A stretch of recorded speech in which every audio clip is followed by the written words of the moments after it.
Bismillahirrahmanirrahim. Assalamualaikum. Kembali bersama kami di Malaysia hari ini di studio berdua untuk terus temani anda selama 1 jam edisi 14 Mac 2023, 21 Syakban. Diam tak diam dah kita menghampiri bulan Ramadan dan kali ini hari ini temankan kami berdua saya Hanif Miswan dan saya Sofia Nur Solihatun. Semoga anda dalam keadaan baik, sihat walafiat. Ceria pagi ini banyak kita bawakan hari ini Hanif. Antaranya kita sentiasa meraihkan kejayaan seseorang individu. Kan ini antara yang menjadi kejayaan ataupun kebanggaan rakyat Malaysia baru-baru ini, Tan Sri Michelle Yeoh. Betul. Yang menjadi perbualan hangat di kalangan rakyat Malaysia. Dinobatkan sebagai aktris terbaik dalam lakonannya di Oscars ke-95 yang telah pun dikongsikan di Los Angeles pada hari semalam, dan ada ucapan-ucapan yang diberikan, didedikasikan, ada nama Malaysia juga disebut di sana, Kuala Lumpur, dan ini termasuklah ucapan tahniah yang telah pun diberikan oleh Kebawah Duli Yang Maha Mulia Al-Sultan Abdullah Riayatuddin Al-Mustafa Billah Shah yang di-Pertuan Agong menzahirkan ucapan tahniah kepada Tan Sri Michelle Yeoh di atas kejayaan buat pertama kalinya, bukan sahaja dari Malaysia tapi ini dari benua Asia untuk menjulang trofi Oscar ini. Kata ini perkataannya akhirnya, kerana kalau difahamkan Tan Sri Michelle Yeoh telah pun berlakon sejak tahun 1983. Dia begitu banyak kata movie ataupun rancangan telah pun dibintangi oleh beliau, dan akhirnya ini satu penghargaan yang cukup besar meletakkan nama kita sekali lagi di persada dunia. Okey, saya sangat tertarik. Saya kira ini Sofia pasti akan sukalah. Antara baik-baik ucapan yang diperkatakan adalah ladies. Jangan benarkan sesiapa pun beritahu anda bahawa anda telah melepasi waktu prime anda, waktu kegemilangan anda, waktu kemuncak anda. Betul. Never give up. Jangan give up. Anda setuju? Saya sangat setuju. Saya rasa satu stigma yang cukup besar di mana wanita yang dalam bidang industri lakonan ini ada satu tempoh jangka hayat sahaja yang dikatakan lepas tu dah tak boleh dah berlakon, tak boleh menempuh kejayaan dan sebagainya. Tapi jelas sekali Tan Sri Michelle Yeoh menunjukkan bahawa itu tidak benar, dan walaupun kita dah berusia sedikit lanjut, tidak bermaksud kita tak boleh berjaya seperti beliau.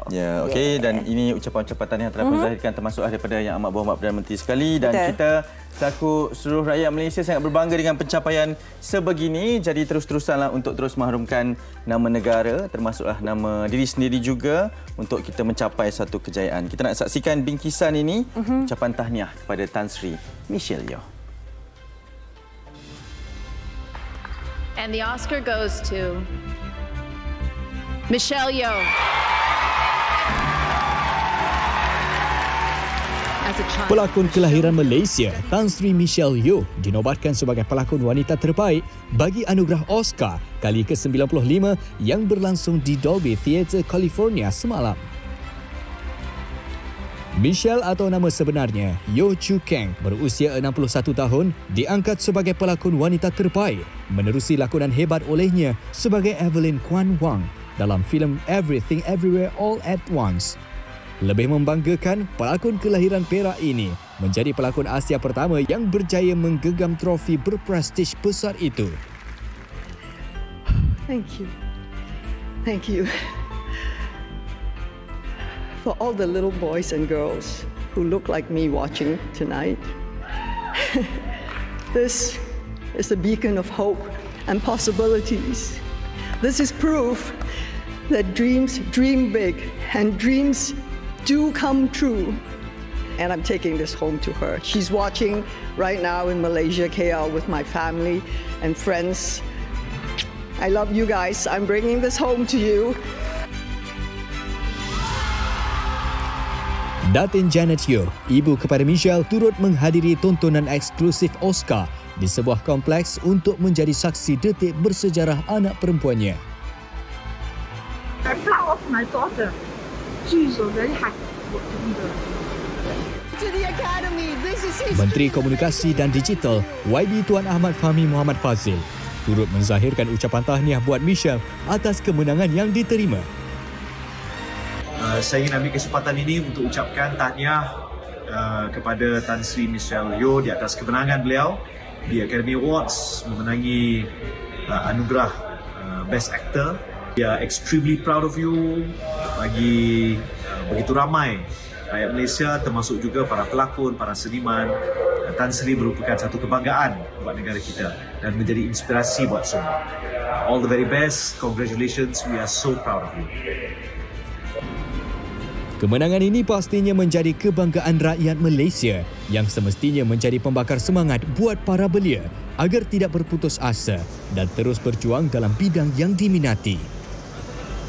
Baru ucapkan sekalung ucapan tahniah kepada Tan Sri Misha Yeoh atas kemenangan trofi Best Actress dalam Oscar Award. Bukan senang. Sebagai pelakon penanggap, Tan Sri Misha Yeoh ni sesuai sangat untuk dijadikan sebagai ikon dan juga role model dalam bidang lakonan. Pak An pun berharap satu hari nanti Pak An dapat jadi macam beliau. Nak jadi macam tu kena disiplin yang tinggi semua. Anyways, congrats to Tan Sri Misha Yeoh. We are so proud of you. Saya nak ucapkan tahniah untuk Tan Sri Michelle Yeoh atas kemenangan Awards Best Female Actress at the Oscars. From everyone here at Malaysia, we are so proud of you and you are an inspiration to us all. Who knows, maybe satu hari nanti saya boleh menang awards dekat the Oscars. Tahniah. Tahniah Tan Sri Michelle Yeoh, we are proud of you. Dream big and dreams do come true. Tahniah. Di sini saya ingin mengucapkan tahniah kepada Tan Sri Michelle Yeoh kerana beliau adalah wanita Asia pertama yang menang anugerah Oscar. Beliau adalah kebanggaan kami seluruh rakyat Malaysia. Malaysia boleh! Saya sangat-sangat bangga dengan Datuk Michelle sebab bukan sahaja mengharumkan nama dia juga tapi mengharumkan nama Malaysia dekat antarabangsa. Tahniah diucapkan. Wow. Minal bagi Pak.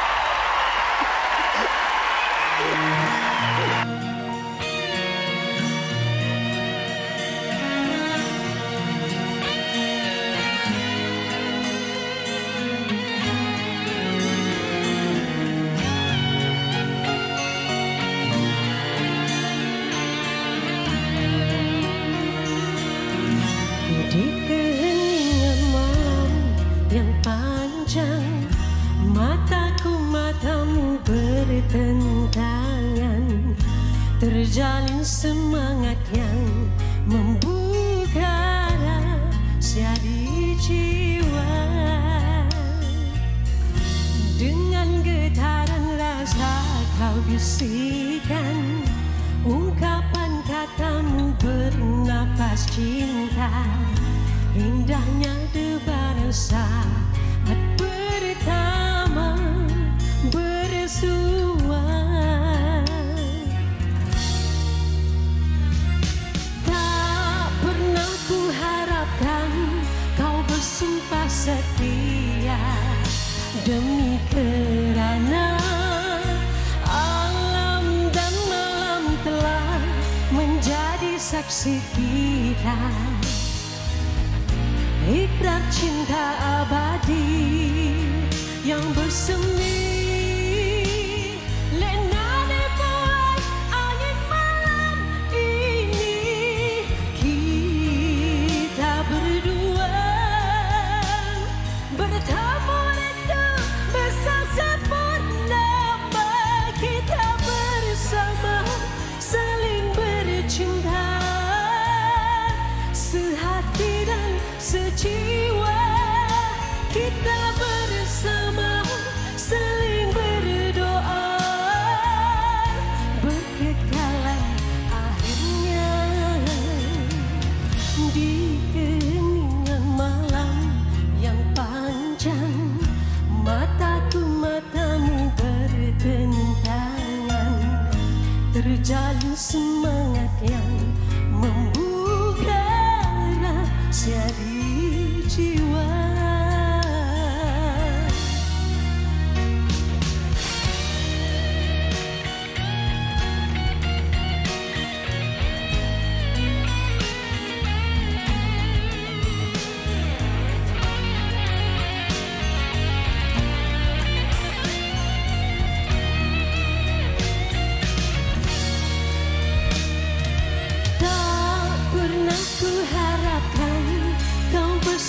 Setia demi kerana alam dan malam ini menjadi saksi kita.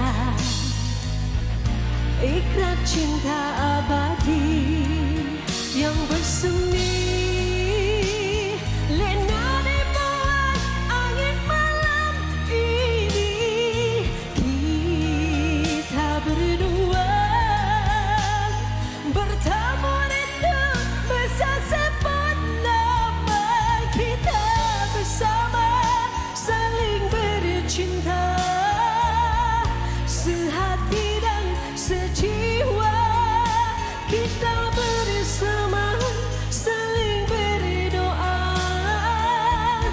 berkekalan akhirnya di keheningan malam yang panjang, matamu bertentangan, terjalin semangat yang membuka rasa di jiwa. Dengan getaran rasa kau bisikan, ungkapan katamu bernafas cinta, indahnya debar saat bersama bersua.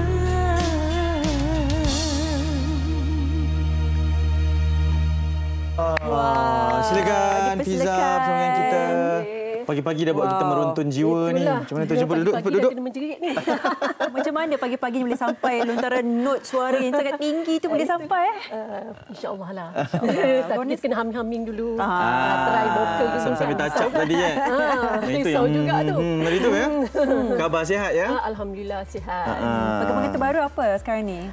Perkembangan terbaru saya masih lagi menyanyi. Tapi depends lah banyak corporate function lah. Sebelum ni saya ada juga tahun 2019 saya masuk pertandingan lah di reality tu. Dan saya 2020 saya ada keluar single terbaru, tapi that time kan kita pandemik kan, so kita tak dapat nak promote sangat lah. Okey, baik, ini Nostalgia Seni dan kita sangat bersah hati kerana Fiza bersama dengan kita pada pagi ini. Bermula dari tahun 1996 kalau betul difahamkan. Masuk ke dalam industri ini sezaman dengan Datuk Sri Siti Nurhaliza kan. Datuk Sri Siti dia 1995, saya lewat sikit setahun lah kan. Dan itu lagunya tadi itulah yang didendangkan sampai sekarang. Ungkapan kata bernafas cinta. Betul. Pernah terfikir lagu ini akan menjadi malas segar evergreen sebegini? Memang kita target. Memang kita target. Okey. 1996 dah target. Dan terbukti. Dah terbukti. Alhamdulillah. Peminat sekarang ni kalau berjumpa dengan Fiza segalanya memang dia masih menyanyikan lagu ni. Teringat Fiza. Ni dia kata wajib kena. Kalau tidak orang tak kenal lah siapa dia Fiza. Tapi geram yang target tadi tu. Yang target tu tercapai. Sebenarnya lagu ni ditulis dan ditulis oleh Abang Azmir. Sekarang dah doktor dah kan. Dia dah doktor dah. So dia dah memang target dah. Lagu ni akan insya-Allah jadi hits maybe sampai malas segar. Betul. Dan lagu yang dikeluarkan pada tahun 2020 tu macam mana pula? Lagu dia tak macam lagu ni lah. Dia lagu dia macam a bit modern, dia macam modern and then dia tak macam mendayu-dayu sangat. Tapi still slow lah. Berjaya dilancarkan ketika belum lagi disimpan? Dia dah dilancarkan. Cuma kurang publicity. Nanti kita nak minta belanja sikit lah. Boleh. Kita akan nyanyi. Saya akan nyanyi. Betul. Okey. Tapi kita nak tanyakan, ketika perjalanan 1996 itu sezaman dan ketika itu memang meningkatlah era penyanyi-penyanyi wanita solo terutamanya kan. Zaman-zamannya itulah. Dan dipilih mewakili Malaysia ke Festival Asia. Di Jepun. Di Jepun. Maksudnya pada ketika itu kalau nak dikongsikan kembali kenangan-kenangan 1996 97 tu macam mana waktu itu eranya? Eranya waktu tu dia agak ni jugalah macam cakap dia punya competition itu sama juga. Masa tu ada Liza Hanim, kan mudah tu ada dah tentulah ada Datuk Sri Siti Nurhaliza. Terlalu macam, tapi kita syarikat juga membantu kan dengan promosi apa semua. Alhamdulillah lah ada jugalah nama tu. Ada. Risau juga. Cuma nasib kurang menyelebihi saya lah. Lepas tu saya cuba juga buat album. Tapi dia macam masa tu time gawat. So album tu tak dapat dilancarkan.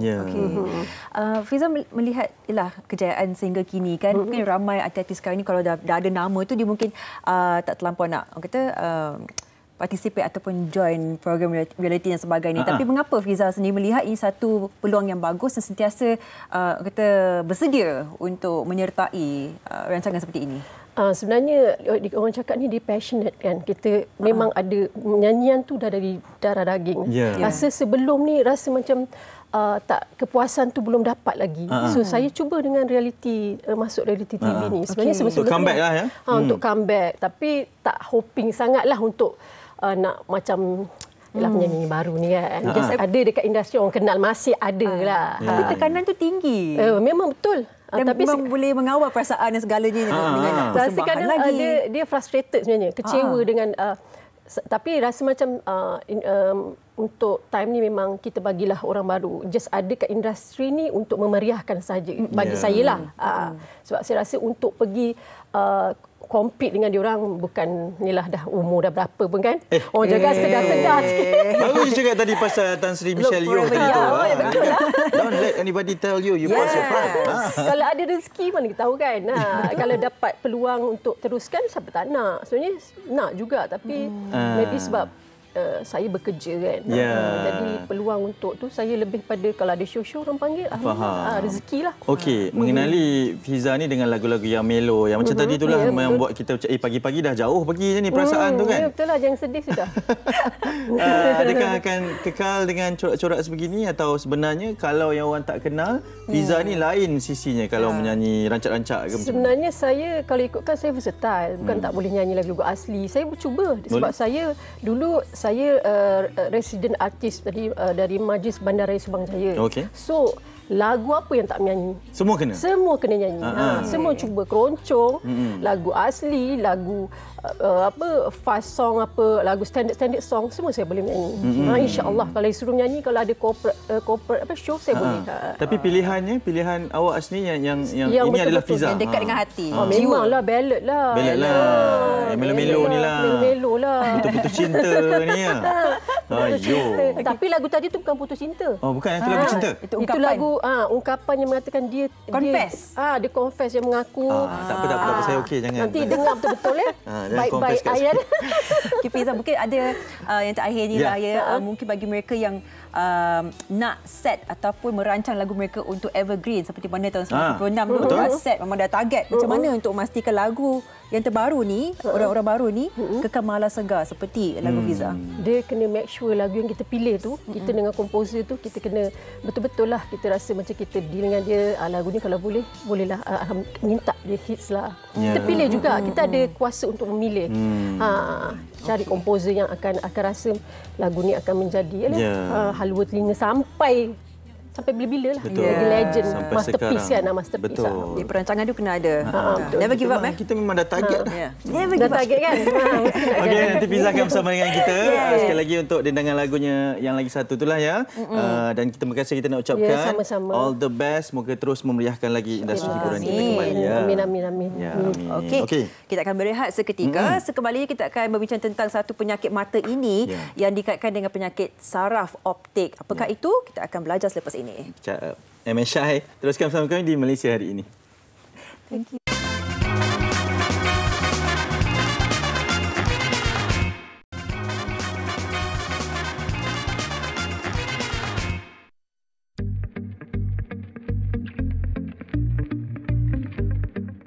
Glaukoma merupakan penyakit mata yang menyebabkan kerosakan pada saraf optik. Saraf optik merupakan laluan yang membawa imej yang dilihat ke otak. Mampu berhadapan risiko buta sekiranya tidak dirawat kerana saraf optik akan rosak secara perlahan-lahan. Dalam kebanyakan kes, pesakit glaukoma tidak perasan yang mereka menghidapinya. Dianggarkan bahawa lebih daripada 11 juta individu di dunia akan menjadi buta kedua-dua mata akibat glaukoma pada tahun 2020. Menurut laporan Bancian Mata Kebangsaan 2014, penyakit glaukoma adalah penyebab ketiga kebutaan dalam kalangan rakyat Malaysia, didahului oleh katarak dan diabetik retinopati. Di Amerika Syarikat, kebutaan adalah masalah kesihatan yang ketiga paling ditakuti selepas serangan kanser dan jantung. Namun kebutaan boleh dicegah dengan kawalan rapi dan rawatan yang sesuai. Kesedaran bagi mendapatkan pemeriksaan mata pada peringkat lebih awal seharusnya diterapkan kepada segenap lapisan masyarakat di Malaysia. Glaukoma mencuri penglihatan secara senyap. Itu sedikit pengenalan berkenaan dengan glaukoma bahasa Inggerisnya dan glaukoma dalam bahasa Melayu. Betul. Dan ini antara penyakit yang mungkin ramai tidak begitu mengenali. Tapi hakikatnya kalau kita biarkan antara simptom-simptom awal boleh mengakibatkan kebutaan kekal. Itu yang kita risau. Dan kita nak teruskan perkongsian ini di studio untuk pemahaman bersama, dan mungkin anda semua pun ada pertanyaan, ada kekeliruan berkaitan dengan situasi ini. Jadi kita bawakan di studio pada pagi ini. Kita nak perkenalkan di hujung sana adalah Dr. Cheng Tek Chi, pakar oftalmologi dan pensyarah perubatan Fakulti Perubatan dari Pusat Perubatan UKM. Selamat pagi, Doktor. Terima kasih kerana sudi bersama dengan kami. Dan juga di sebelah kiri saya sebenarnya kita nak perkenalkan Cik Suraya Sulaiman, seorang pesakit yang bersama dengan kita pada pagi ini untuk berbicara kan. Ya. Cik Suraya, mungkin kita nak mulakan dengan penceritaan Cik Suraya sendiri yang difahamkan telah pun melalui pembedahan 4 tahun lalu. Ya, mungkin sedikit sebanyak penceritaan bagaimana permulaannya, bagaimana Cik Suraya sendiri menyedari yang ada penyakit ini sebenarnya. Okey. Bismillahirrahmanirrahim. Masa sebab saya sebagai kita rakyat Malaysia lah kan, macam saya dah setengah 4 macam tu, saya pernah dengar glaukoma tapi saya tak tahu pun penyakit tu berkenaan dengan apa. Okay. So satu hari tu dalam perjalanan berjumpa kawan, saya memandu seperti biasa, saya nampak tak nampaklah signboard tu. Saya tak pakai spek mata. Saya beritahu kawan saya, tu saya ingatlah. So keesokan hari tu rasa demam, tak sihat. Jumpa doktor. Dan daripada situlah saya pergi jumpa doktor pakar mata, mengikuti sodong cakap glaukoma. So bila dalam dah setengah abad tak pernah dengar pasal glaukoma, tahu pernah dengar tapi tak tahu. Pergi bila masuk hospital 2 minggu. Saya tak pernah masuk hospital, tak pernah sakit, tak pernah migraine. So simptom-simptom ni nanti doktor akan kongsikan. Saya tak pernah berada dalam keadaan tu. Jadi bila masuk hospital tu, bila keluar saya masih lagi saya tak tahu glaukoma tu. Penyakit yang boleh menyebabkan kebutaan. So saya kena tu lewat 2019, 2020, 1 tahun tu saya cuma, yalah kita PKP, pandemik kan, semua orang macam sibuk pandemik. Saya dengan diri saya, saya buta ke? Mungkin saya akan nampak balik. Pergi operation, dah buat operation, saya buta, saya mungkin dapat balik. Sebab saya sedar tak boleh dapat balik. So glaukoma ni, once kita dah diagnose, you memang it's irreversible, tak dapat balik. So itulah yang Malaysia hari ini bila you buat siaran ni, saya nak bagi tahu orang. Kalau you ada mak bapak yang glaukoma, you kena fikir perasaan mak bapak tu bila tak nampak dengan penjaga. Itu paling penting. Orang yang jaga tu different kind of stress. Betul. Dipahamkan ini pencuri senyap penglihatan. Pencuri senyap. Kondisinya sekarang ini sebelah sudah tidak nampak. Satu tak nampak. Lepas tu saya memang pakai ni. Bila saya pakai ni, orang tahu saya buta. Kalau saya tak pakai, orang nampak mata saya tu buka. Macam biasa. Bila saya terlanggar orang, saya cakap, minta maaf, saya buta. Diorang pandang saya. So saya ambil 5 minit nak explain. I see. Faham. Ini membantu, tongkat membantu. Doktor, ini situasi daripada Cik Suraya. Mungkin untuk pemahaman ramai orang, termasuk kami berdua di sini, glaukoma itu punca-puncanya, kenapa ianya berlaku, tak semena-mena baru tahu. Puncanya apa sebenarnya, Doktor? Okey, mungkin bagi saya terangkan apa itu glaukoma. Dia satu kumpulan penyakit mata di mana kerosakan saraf mata tu yang menyebabkan medan penglihatan tu jadi sempit ataupun terowong. Doktor, sekejap kita mungkin mengalami sedikit masalah teknikal untuk kita dapatkan suara doktor tu seketika saja nanti, tapi kita nak kembali kepada Cik Suraya Cik Suraya. Sekarang ini kabarnya di sebelah mata kiri tu difahamkan sedang ada satu proses untuk melambatkan kepada efeknya itu. Dia bukan proses tau. Bila you dapat glaukoma tu, it's irreversible, tak boleh pulang balik. You memang akan buta satu hari nanti, tapi dengan izinnya lah. Jadi kita berdoa, kita tak buta. Tapi sementara tu macam saya dah tahu saya takkan, saya dah buta yang ni takkan, yang akan buta. So takkan nak sedih je. So after 1 tahun orang semua sibuk PKP pandemik, saya cuma, ujian saya cuma mata buta satu. So saya fikir saya nak bagi tahu orang. Tapi saya sedar benda ni dah tadi ada tunjuk slide tadi, bancian pasal glaukoma tu since 2014. That's a statistic for Malaysia hari ini. Tu saya nak bagi tahu kan, kita hidup ni hari ini, esok kita tak tahu lagi ada ke tak. Jadi kita perlu ambil pengajaran. Dia ambil tahu, dah tahu lain. Dah tahu macam doktor ni kan. Saya minta maaf. First time saya jumpa doktor ni, dia pernah dengar pasal saya, pasal glaukoma juga. Tapi to be in this position untuk dia tengok mata setiap hari. The scientific behind the eyes. So macam complicated kan. Dia nak menyelamatkan. Tapi tugas dia nak bagi tahu orang susah. So macam kita yang dah sakit yang belum sakit ni kita ambil. And the only way is to get semua orang. Saya masuk campur sebab nanti bila ada rekod orang dua bahasa kan. Orang kena faham supaya kita ambil iktibar, kita kena buat tested ni. Baik, semua orang kena buat ujian. Itu yang penting, kita kena buat ujian dan paling penting sekali Dr. Ching, untuk kita tahu puncanya supaya kita boleh, adakah terdapat cara untuk menghindari dan sebagainya. Mungkin permulaan itu apa yang kita perlu tahu punca. Sekali lagi Dr. Yang. So seperti yang saya bagi tahu tadi, glaukoma ialah kerosakan saraf mata yang menyebabkan medan penglihatan jadi sempit dan dia disebabkan oleh tekanan bola mata yang tinggi ataupun aliran darah ke saraf mata tu dia kurang. Okay. So generally kita boleh divide it into glaukoma premier ataupun glaukoma sekunder. Glaukoma premier tu lebih kepada faktor genetik ataupun struktur mata itself lah. Untuk sekunder pula dia biasanya disebabkan oleh penyakit mata yang lain, penyakit sistemik ataupun punca loran. So generally kita boleh divide into two, which is glaukoma sudut terbuka dan glaukoma sudut tertutup. Untuk yang sudut terbuka, seperti saya bagi tahu, faktor genetik ataupun penggunaan steroid yang berpanjangan ataupun radang mata, kecederaan dekat mata disebabkan oleh trauma dan kebiasaannya disebabkan yang sudut terbuka ni sebab tekanan mata tu dia naik secara beransur. So biasanya pesakit tiada apa-apa simptoms. Sampai tahap yang serius mereka perasan yang medan penglihatan tu dah kecut, baru dia jumpa dengan doktor pakar lah. Untuk yang sudut tertutup pula, dia boleh disebabkan oleh bola mata yang pendek ataupun rabun dekat yang sangat tinggi ataupun disebabkan oleh katarak yang semakin tebal disebabkan peningkatan usia ataupun sebagai komplikasi tidak kawannya penyakit kencing manis. So biasanya sebab tekanan mata tu dia naik secara mendadak, so pesakit akan mengalami simptoms sakit mata, mata merah ataupun sampai sakit kepala, loya muntah. Wow, itu simptom-simptom yang berlaku juga. Dan sedikit sebanyak agak sukar untuk dikenal pasti apabila ada perubahan tekanan di mana kita tak merasakan sebarang simptom. Cik Suraya? Tapi simptom dah beritahu tu, saya nak cakap benda tu penting. Untuk saya, kalaulah saya tahu tu simptom dia, rasa loya nak muntah, tak makan. Benda tu. Saya tak makan 2 hari, tapi saya muntah, pening kepala yang bukan migrain. Saya tak pernah migrain, tak pernah pening kepala. Kerja lama 20 tahun pun saya tak pernah stres. Dekat sini dia tekan. So saya pergi tu, saya tak tahu tu glaukoma. Saya tak tahu tu tanda-tandanya. Kalau saya tahu, saya pergi emergency terus. Lebih awal. Saya pergi hospital, klinik biasa dulu. Berapa lama dibiarkan tu? 3 hari. 3 hari. Sependek 3 hari boleh menyebabkan satu perubahan yang cukup besar. Jadi mungkin nak tahu juga antara prosedur. Difahamkan Cik Suraya tadi pergi ke hospital berkali-kali, tetap kena melalui pembedahan dan sebagainya.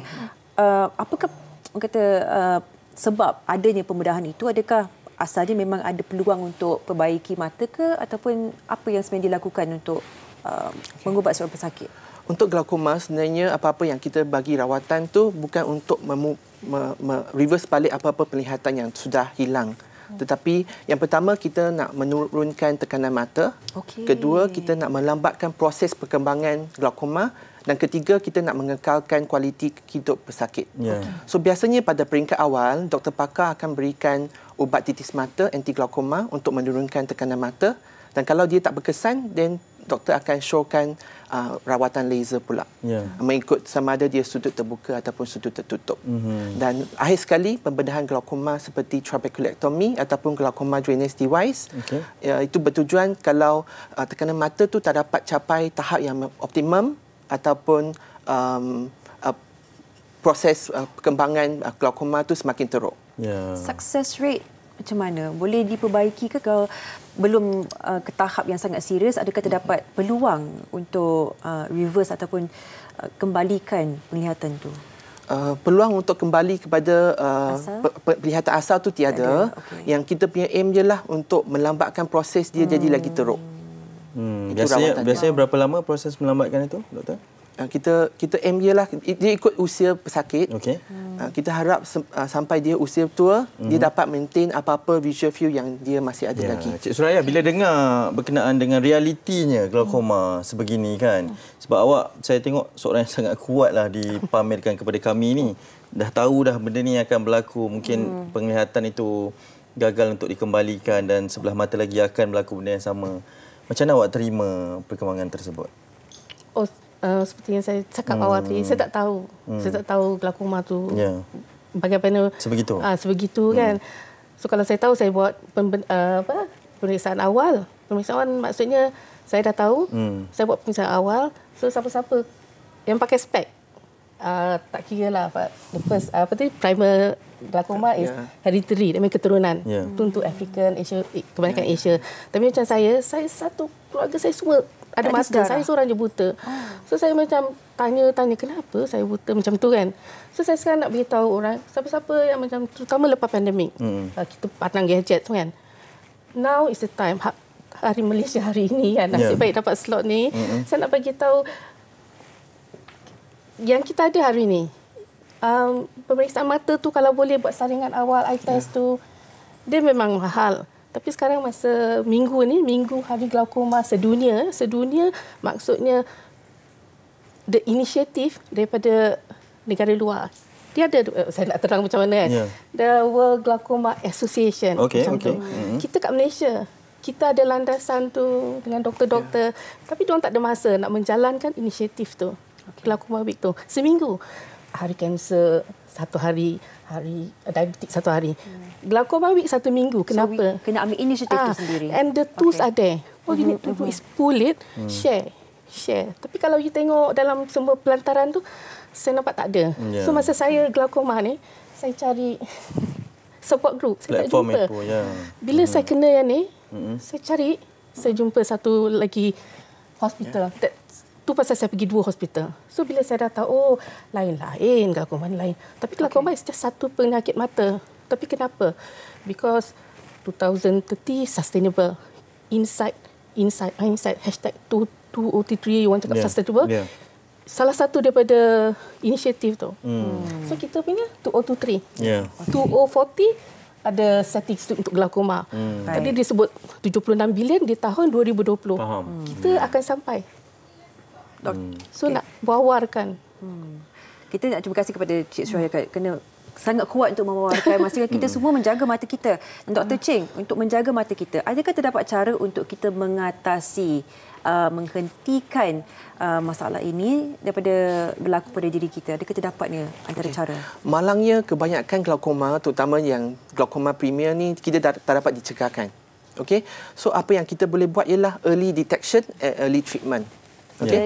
Selain daripada itu, kita kena mengelakkan daripada pengambilan ubat steroid yang berpanjangan tanpa pantauan doktor. Dan kalau ada penyakit kencing manis, perlu ada perkawalan kencing manis tu dan juga temu janji dengan doktor pakar mata untuk diabetic screening. Doktor, contoh-contoh ubat tu tadi tu, kalau boleh kita cakap terus yang tidak terkawal ini untuk mengelakkan daripada kita takut terambil ke, yang mana doktor? Yang selalunya kita bagi itu ada 4 jenis. Ada beta blocker, kita ada prostaglandin analog, kita ada CAI dan juga lagi satu ialah untuk melambatkan neuropenia degeneration ubatnya. Nasihat untuk semua, mungkin doktor boleh mulakan dulu antara nasihat yang sebagai seorang doktor kepada orang ramai yang belum tahu ataupun tak nak penyakit seperti ini melanda keluarga kita. Apa antara yang boleh diberikan? Saya nak bagi tahu ni, glaukoma ialah satu penyakit yang kita namakan silent thief of vision. So dia mencuri penglihatan secara senyap. So kita perlu mengesan awal supaya rawatan awal boleh diberikan. So saya sarankan kepada penonton sekalian, sekiranya anda berumur lebih daripada 40 tahun ataupun anda mempunyai risiko seperti mempunyai glaukoma di sejarah keluarga ataupun mempunyai penyakit seperti diabetes, hypertension ataupun bola mata yang terlalu panjang ataupun terlalu pendek, contohnya rabun jauh ataupun rabun dekat yang terlalu tinggi, dan saya syorkan untuk menjalankan pemeriksaan awal untuk detect glaukoma. Setiap tahun ke? Ya. Terutama yang ada risiko tinggilah. Ya, pemeriksaan awal tu sepatutnya bermula 40 tahun. Di hospital. Di hospital. Dan juga simptom-simptom yang kita kena watch out ialah mata merah, mata sakit, kabur penglihatan ataupun sakit kepala, loya muntah tu, itu lagi kena cepat jumpa dengan doktor pakar mata. Faham. Dan untuk sakit glaukoma pula, kena patuh kepada ubat glaukoma dan at the same time kena follow up lah. Suraya mungkin boleh sedikit pesanannya kepada semua. Alhamdulillah. Mata ni anugerah Tuhan yang paling berharga. So sayangi mata anda, love your eyes and get tested. #3 tu. Dan orang akan faham. Sebab kita selalu dengar orang cakap mata, your eyes, your window to your soul. Yes. But bila you dah buta, you baru faham. Memasuki mata jiwa, bila you ada pandangan tu, you can see your soul. So yang itulah saya nak berikan kepada semua. You are so strong. Terima kasih Cik Suraya. Terus kuat memberikan kita satu inspirasi untuk terus berjuang. Ini kita satu soalan. Betul. Sebelum kita berakhir, ada satu soalan daripada penonton kita di Facebook MH TV3. Kita nak raikan. Ini soalannya dari Iman Hafiz. Katanya, Assalamualaikum, selamat pagi. Nak tahu kalau kita membaca sebelah tulisan tu, sebelah kanan gelap dan sebelah kiri terang. Kadang-kadang mata tu mula berpindah-pindah macam wap, cahaya matahari terik, panas dan rasa kepala sakit. Bila berada dalam gelap beberapa minit akan okey semula mata tu. Apakah itu tanda-tanda glaukoma, doktor? Okey, untuk tanda glaukoma dia macam terbalik sikit. Biasanya bila masuk ke bilik yang gelap akan rasa sakit kepala, mata merah ataupun mata sakit lah. Tapi yang untuk simptom ni lebih kepada mungkin mata kering. Sebab kalau sinaran cahaya matahari kat bahagian permukaan mata yang kering, dia akan menyebabkan silau. So mungkin itu bukan tanda betul yang glaukoma, tapi saya sarankan untuk jalankan pemeriksaan awal. Ya, baik. Okey. Iman, sila ke hospital dan klinik terdekat. Betul. Untuk menjalani pemeriksaan dengan pantas ya. Ini kita belajar, jangan kita dengarkan masa, jangan kita sebagai ambil pendekatan, okeylah takkan terjadi pada diri saya sebab kita tak tahu. Ya, dia boleh berlaku kepada sesiapa saja. Terima kasih banyak sekali lagi ucapkan kepada Dr. Cheng Tek Chi dan juga Suraya. Cik Suraya akan sudi bersama dengan kita. Semoga segala urusan dipermudah dan terus kuat ya dalam memberikan kesedaran kepada semua berkaitan dengan glaukoma ini. Dan kita berteriak seketika kerana selepas ni kita nak bawakan satu lagi inspirasi. Seorang lagi wanita yang hebat, wanita gagah yang pada satu usia lanjut boleh mengangkat tong gas lagi, Hanif. Ini Hari Wanita Sedunia, kita terus sambut kita teruskan sebulan. Okey, terus kekal dengan kami di Malaysia hari ini.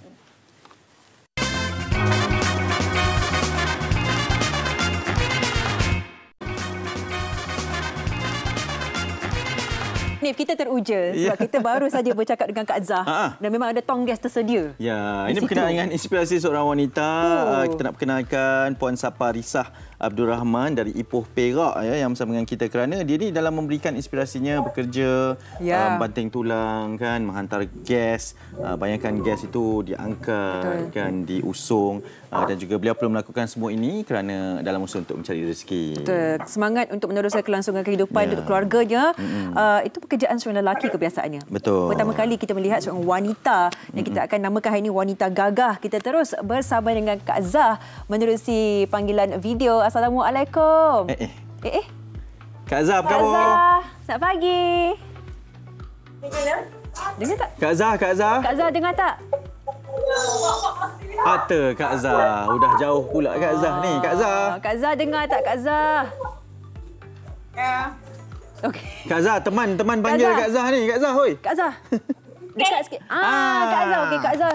Apa khabar? Selamat pagi. Kak Zah kat mana tu? Kat rumah ke? Kat rumah. Amboi Kak Zah main dengan cucu pula. Cucu pun ada. Kak Zah, macam mana sebenarnya boleh kerja jual gas ni? Alah sayang. Good morning sayang. Kak Zah tadi masa try okey Kak Zah. Ya ni senyum je depan. Kak Zah cerita dah sikit Kak Zah. Dah berapa tahun angkat tong gas? Saya start angkat gas dari 2004. 2004. Lama tu. Ya, betul. Maksudnya Kak Zah sekarang ni rutinnya bila orang order hantar tong gas lah? Macam tu lah. Bila orang order kita hantar lah. Okey. Tak berat ke Kak Zah nak angkat tong gas ni? Sebab biasanya yang lelaki yang buat kerja-kerja gini. Sebab saya dah biasa dah kan. Tak kisah dah. Kak Zah tak ada sakit belakang ke, sakit badan ke? Yelah naik turun tangga rumah orang angkat tong gas ni bukan senang. Kadang-kadang sakit juga. Kak Zah kalau sakit belakang boleh ambil. Kan? Okey. Kak Zah boleh duduk tau. Kalau penat lah. Kak Zah ni kat kedai ya? Ini dekat kedai ke sekarang ni? Macam mana? Kak Zah sekarang ni dekat kedai ke? Kat rumah je. Oh, dekat rumah. Maksudnya lokasi tu kat rumah. Oh, ni tongges ni dah ada orang yang order ke? Ya? Tongges ni dah ada orang yang order ke Kak Zah? Oh. Panggilannya adalah. Kak Zah. Kak Zah nak minta Kak Zah tutup TV boleh? Sebab nanti Kak Zah tak boleh dengar suara kami. Minta tutup TV. Kat belakang tu ada TV tu boleh tutup. Minta cucu. Kak Zah terselurkan bunyi tu TV tu. Jangan Kak Zah pula lari dari situ ya. Okey. Okey, perlahankan volumenya Kak Zah supaya tak apa, nanti boleh tengok balik kat Facebook. Betul. Jangan jerit saya. Sorry, saya pun ikut jerit sekali. Tetap sama je Kak Zah takkan dengar macam tu. Okey, Kak Zah. Sebab kami ni nak dapatkan inspirasi dari Kak Zah. Kita yang muda-muda ni pun, Hanif ni pun tak pernah rasa angkat tongges. Yelah tu. Nak nampak, nak tengok Kak Zah sendiri mengangkat tongges tu macam mana. Boleh tak? Nak angkat sekarang ke? Sekarang boleh. Dapat. Ada harta digelakkannya teman. Kak Zah. Sekali angkat macam tu je. Kak Zah, poin mana tu Kak Zah? Okey, dia posing pula depan kamera. Okey Kak Zah boleh letak. Hebatnya Kak Zah. Okey Kak Zah letak Kak Zah. Kak Zah ke belakang. Nanti lama-lama sangat. Macam tu je Kak Zah ya. Biasanya Kak Zah berapa banyak orang order dalam sehari ni? Kak Zah, berapa banyak order satu hari? Berapa banyak tong kena hantar? Dalam 30 ke 30 lebih ni pula. Sehari 30 lebih. Kak Zah difahamkan Kak Zah difahamkan Kak Zah yang ambil inisiatif ni untuk mencari rezeki bersama keluarga kan. Untuk menanggung keluarga, mungkin keadaan kesihatan suami agak kurang mengizinkan. Jadi kalau nak dikongsikan tu, apa yang berlaku tu Kak Zah? Suami macam mana, okey ke? Ya? Suami okey ke Kak Zah? Dia sihat je macam tu lah, biasa je. Jadi Kak Zah lah yang bekerja je. Macam tu lah. Anak-anak kat mana? Duduk dengan Kak Zah ke? Anak-anak semua dah kahwin, dia orang duduk tempat lain lah. Okey. Anak saya semuanya perempuan. Semua perempuan. Tak ada yang bujang ni? Ada lelaki. Lelaki seorang dia bosu.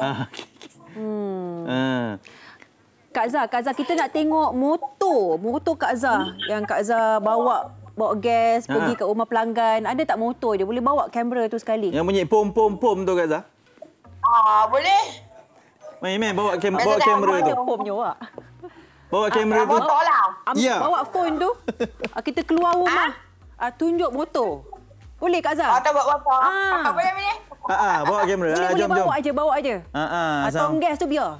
Sambil tu bercakap Kak Zah, ni rumah saya, bawa motor ya. Kak Zah, cucu berapa ramai? Kak Zah, dengar tak Kak Zah? Cucu berapa ramai? Ya. Selalu angkat macam ni. Mana? Alah. Okey, dia tunjuk. Gas kat luar pun ada, faham. Kak Zah, jangan pergi jauh-jauh ya. Sekali 2 tong kiri kanan. Amboi, start motor Kak Zah bunyi pom tu. Hebat Kak Zah ni, nampak tak? Sihat, kuat. Amboi, Kak Zah popular lah Kak Zah lepas ni ya. Kak Zah sedikit harapan ataupun kata-kata nasihat kepada semua yang mencari rezeki seperti Kak Zah ni Kak Zah untuk menanggung keluarganya. Tak mudah ya nak cari rezeki. Ya Kak. Contohnya kalau nak cari rezeki tu tak kira lah kerja apa pun kan. Walaupun kerja tu berat, janji dapat rezeki yang halal. Rezeki halal insya-Allah. Okey Kak Zah. Betul lah Kak Zah. Memang mak kalau ambil gambar memang kadang-kadang nampak tangan kat kamera tu. Betul, awak faham. Okey, Kak Zah nak tanya untuk orang ramai, tips lah macam mana nak kuat, nak sihat macam Kak Zah gagah boleh angkat barang-barang berat ni. Apa rahsianya? Itu kira semula jadilah kan. Saya pun tak ada makan apa-apa pun. Sehat biasalah. Mantap Kak Zah. Mungkin sedikit ucapan kepada keluarga Kak Zah ataupun orang yang nak beli gas untuk dapatkan gas daripada Kak Zah sendiri. Kat mana lokasinya tu Kak Zah? Macam mana? Oi. Nak order tong gas macam mana? Kak Zah? Ya, harga tong gas? Nak beli tong gas? Tong gas lah. Nak beli tong gas ni dekat mana? Macam mana nak cari Kak Zah tu? Ada nombor telefon ke? Saya kat rumah, alamat saya dekat rumah ni lah. Kampung apa Kak Zah? Kampung Datuk Ahmad saya Taman 2. Taman 2. Nanti teman datang ya? Boleh. Ni kopi O tertarik semualah. Ni ada pekerja baru ni, tolong angkat sebelah. Okey Kak Zah, anak lagi anak. Anak ada? Cantik. Nak tengok anak cucu Kak Zah tunjuk. Nak tengok cucu-cucu boleh?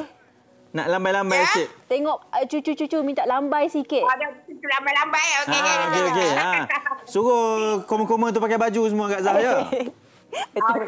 Maklumlah nak puasa, nak raya ni. Tengok rumah. Tak tengok meriah, tak meriah.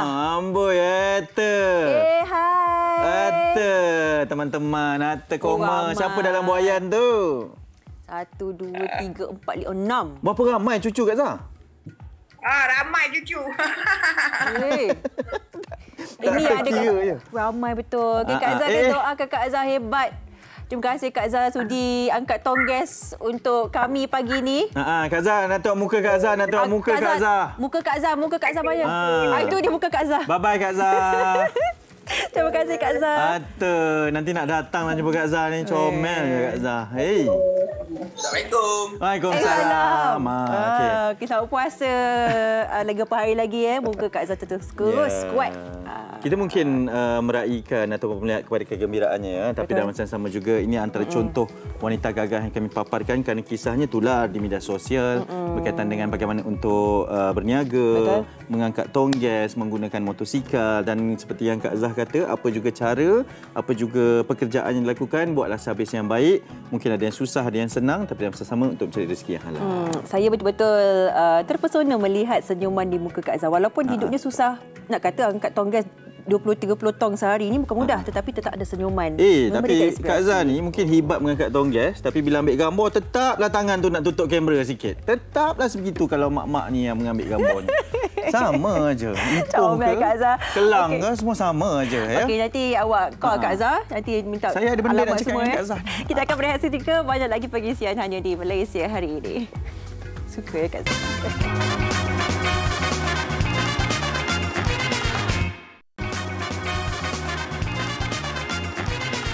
Masih menghidupkan pagi anda di Malaysia hari ini. Kita menjengah apa pula yang tertera di akhbar utama. Ini menjadi perbualan rakyat Malaysia lah. Betul. Ya, sangat tular dengan kejadian ini. Betul. Bukan yang di atas tapi yang di bawah ini. Ini berkaitan dengan Kamar Adli yang alhamdulillah pembedahan telah pun selamat dilakukan dan beliau telah pun sedar dan difahamkan ada ugutan yang berlaku ketika beliau diserang di Singapura. Kamar Adli terima ugutan bunuh sejak 2021 sebenarnya dan suspek cemburu pelakon itu berkahwin dengan Ukasha dan difahamkan hari ini pendakwaan akan dilakukan. Cuma apa yang berlaku ini sangat menyedihkan, sangat tragis tetapi dalam masa sama janganlah kita menyalahkan negaranya pula sebab saya tengok komen-komen orang cakap pertikahan antara Malaysia dan Singapura, rakyat Singapura sebegitulah, rakyat Malaysia sebeginilah. Tidak, ini hanya peribadi, ini hanya satu individu sahaja dan lebih penting akan dikenakan tindakan ketika ini. Dan pada masa yang sama saya nak ingatkan kepada semualah setiap organizer bagi mereka yang mengawal selia acara seperti ini, aspek keselamatan itu mungkin perlu diperketatkanlah. Melihat situasi seperti ini tempat yang awam boleh dibawa senjata dan sebagainya dan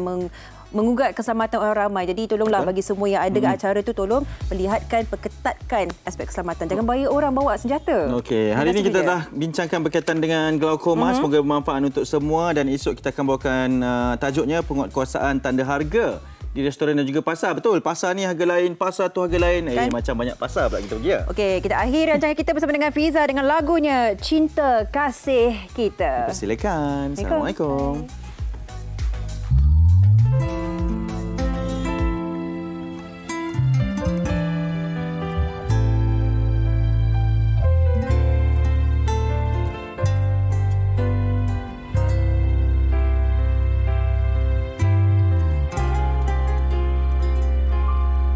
Aku yang masih ada di sini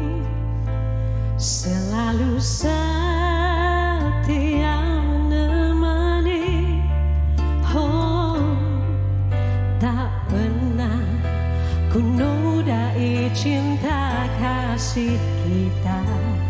Tak akan ku tegar untuk melupaimu. Kau yang aku dambakan, aku pertahankan. Hanya Tuhan yang bisa memisahkan. Akan tiba saatnya nanti kan ku persembahkan setulus hatiku.